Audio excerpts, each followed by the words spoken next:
Merci. Monsieur Thierry Braillard. Oui, Monsieur le Président, Madame le Ministre, nous sommes un peu gênés par ce débat parce que je pense que si on doit réfléchir ensemble au questionnement qui est celui qui oppose l'article 4, il est toujours gênant de voir l'UMP venir nous donner la leçon, alors que si nous en sommes là, c'est peut-être que pendant 10 ans, ils n'ont pas été capables véritablement de résoudre le problème des retraites, que pendant 10 ans, ils n'ont pas voulu s'occuper de la question de la dépendance, et puis au passage, on faisait une petite réforme fiscale sur la demi-part concernant les veufs, et puis après, on vient ici pérorer pour nous donner la leçon.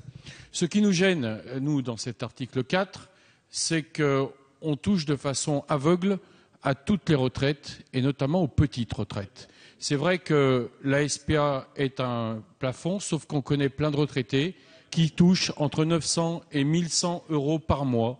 Et ces retraités, c'est eux qui vont être touchés, comme ils ont pu l'être touchés par les conséquences de la demi-part des veufs et qui, pour certains qui ne payaient pas d'impôts, ont payé cette année 200, 300 euros.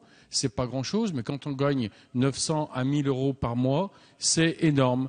Et 6 mois de report, ça va faire une perte de pouvoir d'achat qui est extrêmement importante. Donc je crois que nous avons fait des propositions par les voies d'amendement. Je demande vraiment à tous les collègues de réfléchir à cette question de justice, ce mot justice. Souvenez-vous, quand on doit prendre une décision, on doit souvent penser que celle-ci doit être la plus juste possible. Est-ce que vous pensez qu'aveuglément, sans qu'on fixe d'autres